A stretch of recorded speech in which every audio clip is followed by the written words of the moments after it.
मानव का पाचन तंत्र। तो पाचन तंत्र में हम सबसे पहले भोजन ग्रहण करेंगे ना, तो भोजन ग्रहण कहाँ करेंगे हम? किससे चीज से करेंगे भोजन ग्रहण? मुख से। तो पाचन की क्रिया सबसे पहले कहाँ से शुरू हो रही है? मुख से। पाचन की क्रिया किससे शुरू होगी? मुख से पाचन की क्रिया शुरू होगी। तो देखिए हमने मुख से भोजन ग्रहण कर लिया, तभी हम भोजन ग्रहण। अब भोजन मुख में आ गया, उसके बाद क्या करना है? होगा चबाना होगा, उसको चबाना होगा ना। तो चबाने के लिए हमारे पास दांत होने चाहिए। तो हमारे दांत कितने प्रकार के होते हैं? दांत होते हैं हमारे 4 प्रकार के।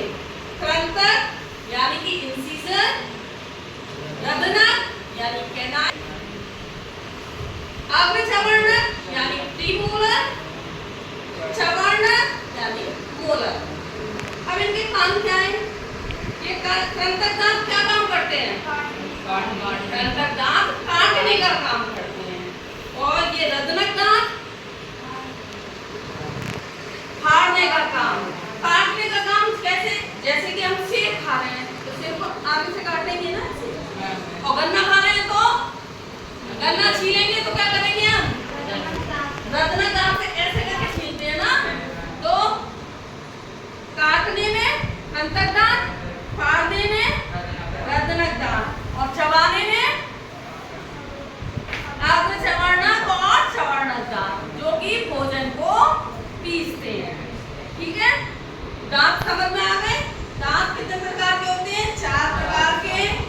कृंतक दांत, इंसिजर यानी कि जो काटने के काम आते हैं, रदनक दांत, कैनाइन जो फाड़ने के काम आते हैं। यानी मांसाहारी जीवों में ये रदनक दांत पाए जाते हैं, क्योंकि चीरने फाड़ने का काम होता है। और शाकाहारी में कृंतक दांत। और अग्रचर्वणक और चर्वणक भोजन को पीसने का काम करते हैं। शिकार तुम क्लियर कर जाओ। ठीक है, अब जब हमने भोजन पिस गया तो क्या वो सूखा रहता है भोजन? उसके साथ कोई पानी जैसा पदार्थ आता है ना, उसे क्या कहते हैं? लार। तो लार भोजन में मिल जाती है। तो भोजन का क्या बनता है? लुद्दी बन जाती है ना, भोजन की लुद्दी बन जाती है ना। तो वो जो लार होता है, लार में कौन सा एंजाइम पाया जाता है? Amylase enzyme. क्या होता है? एमाइलेज एंजाइम, जो कि कार्बोहाइड्रेट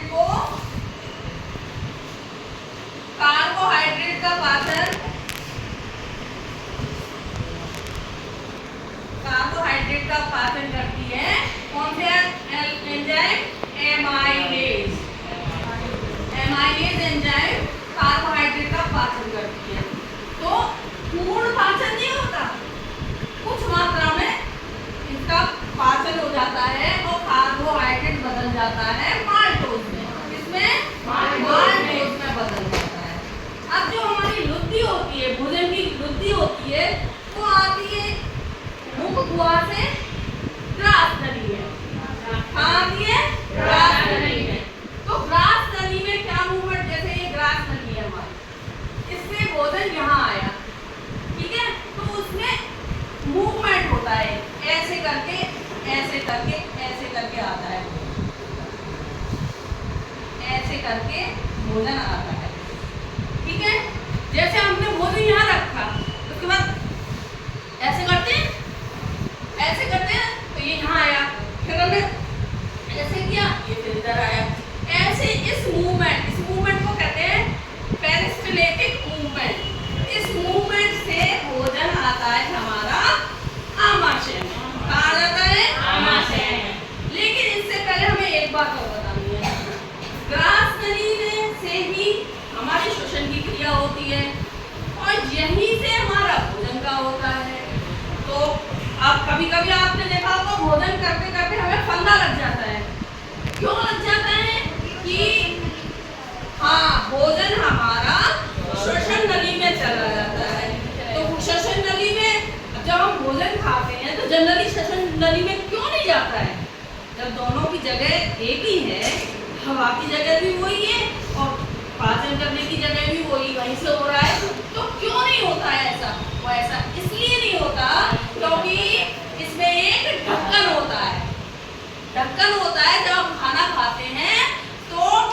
बंद हो जाता है, जिससे कि खाना पाचन नली में से आमाशय में आ जाता है।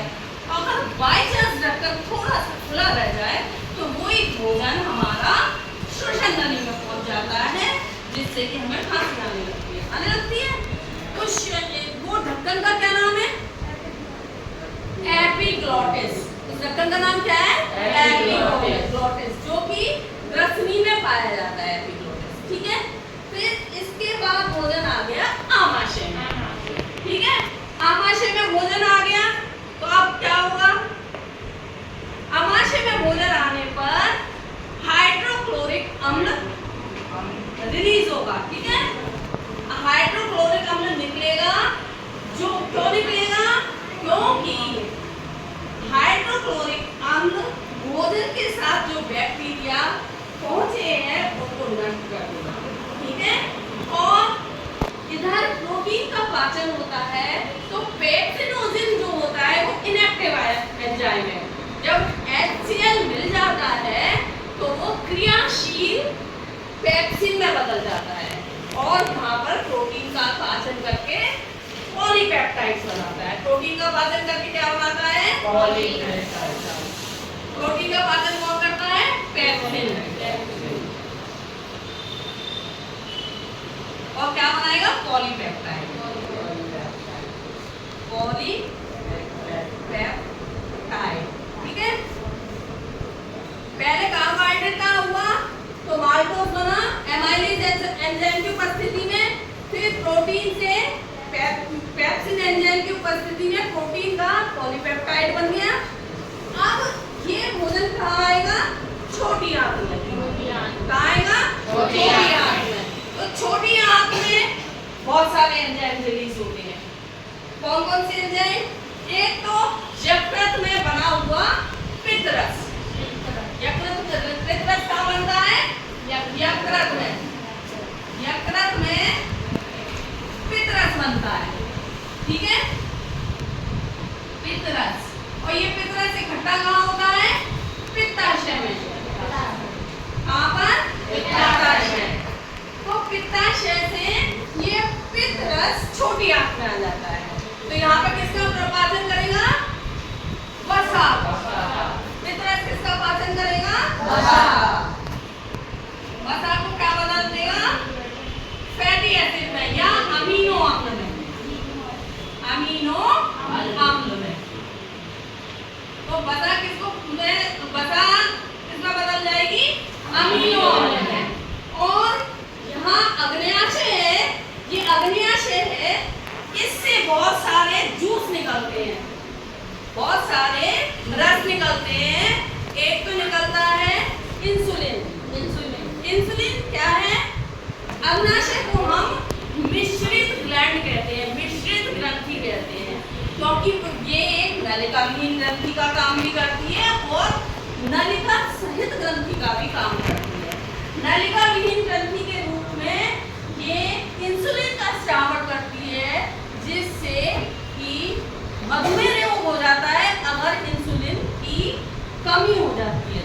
ठीक है, तो अग्न्याशय रस से हमें इंसुलिन मिलता है और बहुत सारे एंजाइम मिलते हैं जो कि पूर्ण रूप से वसा, कार्बोहाइड्रेट और प्रोटीन का पाचन कर देते हैं। अब जब ये पाचन हो जाता है तो छोटी आंत में इन सबका अवशोषण हो जाता है। अवशोषण किस प्रकार से होता है? क्योंकि छोटी आंत की लंबाई बहुत ज्यादा होती है, बड़ी आंत से 3 गुना लंबी छोटी आंत होती है ना। और छोटी आंत में ये विलाई जैसी संरचना होती है, ये विलाई जैसी ऐसी संरचना होती है, ये विलाई जैसी संरचना, ये विलाई जैसी संरचना। ठीक है, ये विलाई जैसी संरचना होती है। ठीक है, इसमें है ना भोजन आता है, ऐसे आता है, फिर ऐसे आता है, फिर ऐसे आता है, ऐसे आता है भोजन। तो यहाँ पर अवशोषण भी होता है। पाचक रस इसमें अवशोषित हो जाते हैं, जो पचा हुआ भोजन है वो इधर अवशोषित हो जाता है। ठीक है, अब इसके बाद भोजन आता है बड़ी आंत में। अब बड़ी आंत का क्या काम है? बड़ी आंत में जो